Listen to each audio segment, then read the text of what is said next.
Today, we're going to walk through what happened in cursory fashion, how the markets reacted, and attempt to give you a candle to light the darkness, a way to frame what's coming both strategically and in terms of how to interpret market signals. Welcome to the Morning Markets and Metals with Vince Lanci, where each morning Vince brings you the financial and precious metals news to get you ready for your day. And now, here's Vince. Good morning. I'm Vince Lanci. This is the Gold Fix Market Rundown. We're going to go through the tariff reaction today and answer some questions that have been asked of us. Before we do that, and before we even go through the markets, if you're a user of social media, X, find me, VBL's Ghost, Soren the K, long story. Follow me there. And then subscribe to a feed that I have called News Headlines. News headlines, there it is right there. Finance, geopolitical, Bloomberg, Reuters type feeds, minimal links. No links, some links. No ads, no selling, just headline news in real time. Very similar to a social media version of a Chiron. Subscribe to that, and that will answer your questions as news comes up, similar to something crawling across the bottom of your screen while you're watching TV, or at least when you watch. There's our home page. We'll discuss that in a second. Let's do the markets. 10-year yields are 406, down almost 7 basis points. The dollar is 1.066. Mind you, this is after the reopen last night. 101.68, down 2. That's almost 2%. The S&P 500 is 54.80, down over 1%. The VIX is 26.36, up 5 vols, or 22% in vol terms. Gold is 30.75, down 1.85%. Silver is 31.94, down almost 6%. Copper is 483, down almost 3%. WTI is 67.15, down over 5%. Natural gas, 413, not relevant for this moment. Bitcoin off the lows, 82,500 unchanged. Palladium down almost 2%. Platinum down over 1.25%. Gold, silver at 95, breaking higher. Soybeans down over 2%. Corn down almost 2%. Wheat down 1.25 to 1.5%. The front page. Last night we put out 2 stories. The special Gold Fix PM, which was really a quick interpretation of what markets did and whether it made sense or not. It made sense. And also a little bit of a plan. So we'd encourage you to read that. That is unlocked. Top left-hand corner, special voice note for premium subscribers, puts a little more meat on the bone and explains things a little bit better for people. You can see on the right-hand side, we've changed our screen. We have the big boy Gold Fix screen now, and that's essentially all markets, spot, and futures, so you can see the comparisons there. Today, we're going to walk through what happened in cursory fashion, how the markets reacted, and attempt to give you a candle to light the darkness, a way to frame what's coming both strategically and in terms of how to interpret market signals. You'll know better whether things are trending one way or another as a basis point. An answer key if we get it right. Our focus will be twofold. Micro, meaning what's happening right now and what caused it. Second, we'll focus on the secular, meaning the big picture, which will give us an idea of why it was done the way it was done and what is going forward, a sign of success or failure. We will not be discussing macro other than possible supportive policies that the Fed or the Treasury will take to mitigate the risks domestically. Here are the questions we'll address. What happened yesterday? How did the markets react, and how are they reacting now? What is happening globally in response to the announcement? What is the actual goal of this action? What is the risk to the world and to the U.S. from this action? What might make the United States back off from this behavior? What might make the United States double down on this behavior? What are some likely monetary and fiscal responses as this continues? And someone also asked, please interpret some market moves this morning, which of course we'll do. This won't be long. It won't be lengthy. It's intended to give you a basis to move forward and hopefully a way to filter out the noise of the explanations of why this or why that or macro or what have you. Macro doesn't matter right now. That's all narrative. What matters is what the markets are doing and whether they're in line with the goals of the people that are pulling the triggers the way they're pulling them. All right. So what happened yesterday? The U.S. tariffed the world. United States President Trump said for nations that treat the U.S. badly, the U.S. will calculate the total rate charged, including non-monetary barriers, and will charge them half of that rate and therefore won't be reciprocal. Accordingly, he announced the U.S. is to apply a 20% tariff on imports from the EU, a 34% tariff on imports from China, a 26% tariff on imports from India, a 25% tariff on imports from South Korea, 10% tariff on imports from the UK, and 24% tariff on imports from Japan. Trump also stated that the baseline tariff is 10% and announced 25% auto tariffs, while Canada and Mexico were not subject to reciprocal tariffs for now. Thank you very much to News Squawk for that. They put it out very concisely and saved me a lot of writing time. All right. There's a lovely picture of Donald Trump holding his Ross Perot style chart. How did markets react? And how are they reacting now? All right, equities were down. Economic commodities were down. Bonds were up. The dollar is down. Gold was stable. Now it's weakening. And that's a comment on the success, actually, of the plan. All right, starting with crude. Crude is significantly lower. Brent is down 250 as the complex is swept away by the negative risk tone following U.S. President Trump's tariff announcement. Pressure since the European morning has continued, and oil continues to slide lower, down 5%, as we mentioned. Spot gold climbed to a fresh record high of U.S. 3167 in reaction to the tariff turmoil owing to its haven status. As a reminder for everyone, gold, silver, copper, aluminum, and steel are all exempt from the tariffs. Essentially, as I mentioned last night, if we need it or it hurts someone we care about, we're not going to tariff it. And you're not really going to tariff gold, at least not now. Base metals are entirely in the red. Here, let's pull the markets up again. There you go, Donald. Base metals are entirely in the red on the trade front. Trump excluded steel, as I mentioned, aluminum, copper, silver, and gold from reciprocal tariffs, providing some relief to domestic buyers who are already paying 25% duties on these key metals used in industries like automobiles and appliances. So that's question 2. Question 3, what is happening globally in response to the announcements? Well, it's really simple. Whether it's public or not, it's either capitulation or retaliation. Nations are already lining up to renegotiate. They are starting to come to the table. Now, some will not come to the table. So, for example, the EU is going to posture that they're going to push back, and they may push back.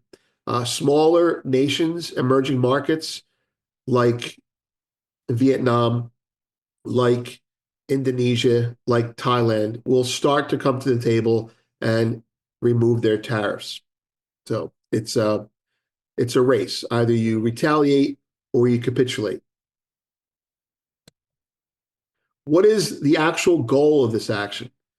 To set the table for manufacturing growth and to remind trade partners of our contribution to the global pie, to pave the runway for America's role in a new economy. Big picture, the rest of the world has kind of gone on strike against the U.S., right? De-dollarization, a rejection of U.S. treasuries. And so the U.S. is saying, all right, if you're not going to buy our treasuries, if you're not going to loan us money, then we're not going to buy your stuff. Or put it this way, we're going to extract revenue from you one way or the other, and you're either going to pay with by buying treasuries, or we're going to tariff you. That's the biggest picture. This sets the table for manufacturing growth, and it reminds trade partners of our contribution to the global pie, as I just mentioned, right? So this is all part of a rebalancing, multipolar multipolar, multi-currency, also means a level playing field on the trade side. So fiscal and monetary balance out. What is the risk to the world? Well, and to the US from this action? Global recession, global depression, or worse. What might make the United States back off from this behavior? This is where you're probably not going to hear this anywhere else. Because we're looking for indicators now to help guide you through this. Is it working? Is it not working? Well, you're not going to feel like it's working. When you look at the prices of goods at the store domestically, or when you look at the potential layoffs or the restructuring of jobs in the US. But if you're looking to see how it's working at the governmental level, higher oil prices and a stronger US dollar, inflation and disagreement between the Treasury and the Fed, and what China does next. So in terms of markets, if oil goes up or if the dollar goes up, Trump is going to be potentially backing off. How China pushes back, that's also the biggest part of this. Over the long haul, it becomes a bad policy decision for inflation and when elections come by. But for now, that's it. If you're looking at stocks, don't worry about stocks if you're hoping for Trump to succeed. Stocks will find an equilibrium, and I think Powell and Bessent have an accord of sorts. Now, don't quote me on that, but I think that's what we're trying to do. We're isolating the U.S. What might make the U.S. double down? Well, the opposite of what I just mentioned in terms of currency and in terms of commodities. And as you can see, the dollar's down and oil's down. So right now, this is what they want, okay? Small nations will capitulate, peeling off the periphery from China. This is about China, right? Peeling off the periphery from China. The U.S. grows more confident of a domino effect, and time will go on going with that, all right? What might make the U.S. double down? We mentioned that. Oh, here we go. Please interpret some market moves from this morning. Okay, so let's do that. We've got the big one here. All right. Try to make sense of it from a market point of view.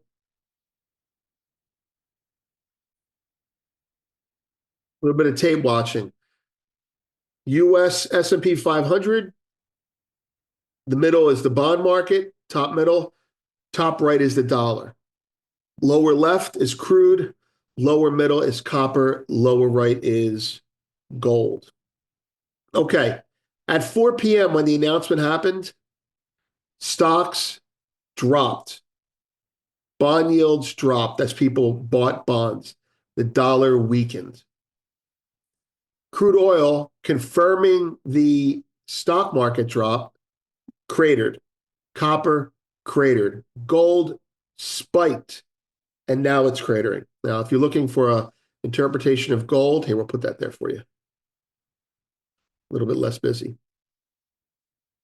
Gold rallied because the tariffs are a safe haven thing. Gold futures rallied more.